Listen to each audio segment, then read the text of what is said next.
Buenas tardes para todos. Normalmente en las escuelas siempre nos centramos en la parte académica, como son las notas, los resultados, los exámenes, etcétera. Pero ¿qué sucede con otro aspecto importante dentro de ellas, que es la convivencia escolar?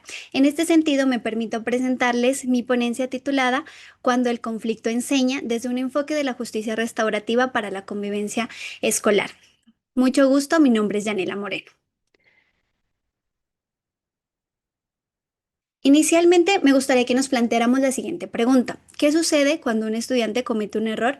Tradicionalmente, cuando un estudiante tiene una falla, lo primero que nos preguntamos y la clave es ¿quién es el responsable y cuál castigo debería obtener de esto? Sin embargo, castigar no significa educar, pero reparar y dialogar sí. En este sentido, esta investigación tiene como propósito analizar la justicia restaurativa como una alternativa para poder responder a la convivencia escolar y dejar de lado esas respuestas tradicionales punitivas. Además, Howard Ser en 2007, quien es uno de los referentes más importantes de la justicia restaurativa, nos plantea que la verdadera pregunta no debería ser qué castigo va a obtener, sino quién es el responsable y qué necesidades debería tener para poder cubrir este daño y cómo poder mirarlo desde otra perspectiva. Es por esto que esta investigación está dentro del paradigma cualitativo, cuyo enfoque se centra en comprender y describir fenómenos sociales y humanos desde una perspectiva holística y contextual. Asimismo, se realizó una revisión sistemática de la literatura sobre el enfoque de justicia restaurativa, teniendo como dos herramientas principales metodológicas, que son la matriz de categoría, que las veremos como categorías clave a continuación, y el análisis de contenido. Todo esto con la finalidad de entender el concepto y la articulación de él en los entornos escolares para la construcción de una convivencia escolar sana. Pero entonces, ¿qué es la justicia restaurativa escolar?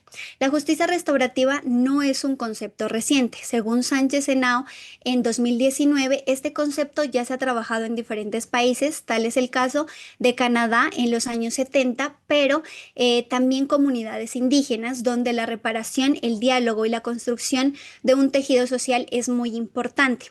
En el caso de Colombia, la justicia restaurativa ha estado dentro de una problemática social que lamentablemente hasta el día de hoy sigue presente, que es el conflicto armado.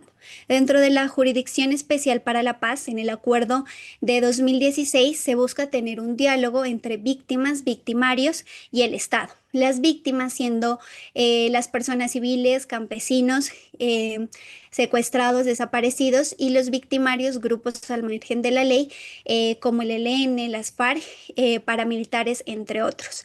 Y el ente regulador, que sería el Estado. Entonces, la justicia restaurativa ha sido un concepto que se ha venido trabajando en la normativa y en lo jurídico, pero ha podido trasladarse y evolucionar a otros espacios, que es en el caso de la escuela. Francisco Baos en 2020 nos plantea que las escuelas son pequeñas construcciones de la sociedad, por tanto es muy importante tener en cuenta qué sucede dentro de ellas, y es el caso de los conflictos.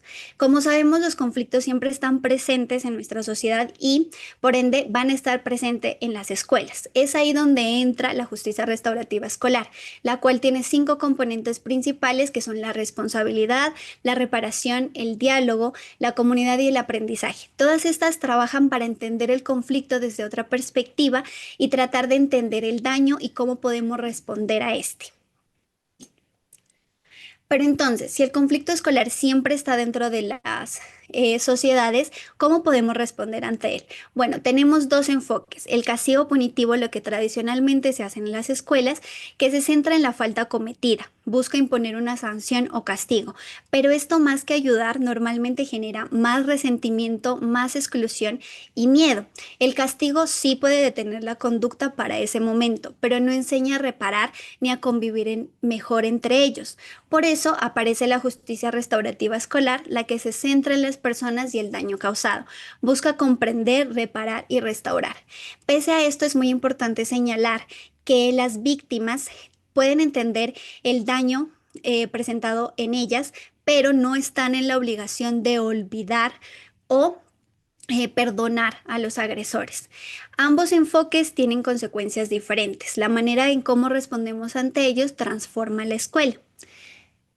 La justicia restaurativa escolar en Colombia ya se ha estado implementando desde acuerdos, decretos y desde el manual de convivencia, pero esta solo queda en la legislación colombiana en la parte de la teoría. En la práctica seguimos viendo que aún hay respuestas que predominan, que son punitivas, lo cual sigue que la convivencia escolar no esté bien establecida. De ello, tenemos los resultados clave, que son las categorías, que son el conflicto, el manual de convivencia, la convivencia escolar y la justicia restaurativas. Todas ellas están enlazadas de tal manera que el conflicto, que es esta situación que queremos subsanar, está dentro del manual de convivencia, de cómo se mira en situación tipo 1, tipo 2 o tipo 3 y cómo se va a responder ante él. Debería tener un enfoque formativo y restaurativo, pero en las escuelas sigue habiendo este enfoque punitivo que solamente es el castigo o la sanción. Es ahí donde entra la otra categoría, que es la convivencia escolar, donde no hay una convivencia escolar establecida porque los castigos generan que se siga repitiendo estos patrones de conducta. Y la justicia restaurativa lo que quiere es enlazar estos tres aspectos para poder tener prácticas restaurativas en las aulas desde la reparación, la reconciliación y la participación activa de todos los involucrados.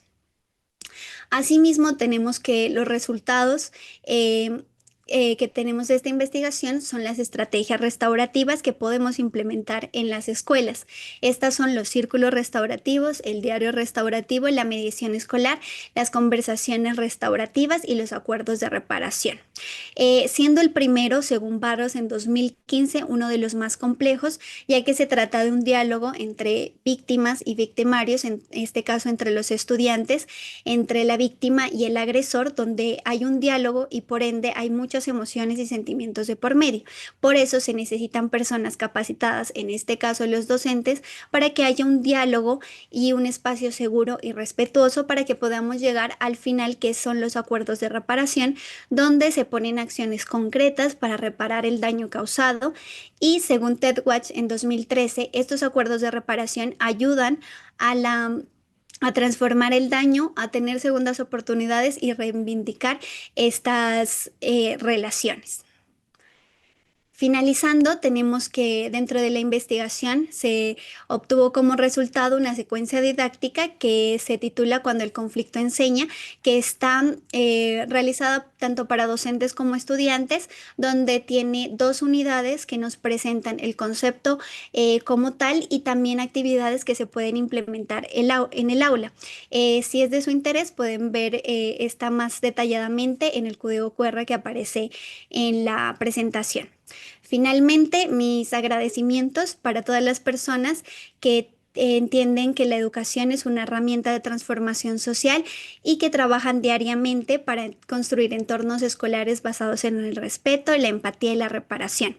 Igual me gustaría concluir con una frase que es: no se trata de preguntar quién tiene la culpa, sino de descubrir juntos cómo podemos reparar el daño y seguir adelante. Muchas gracias.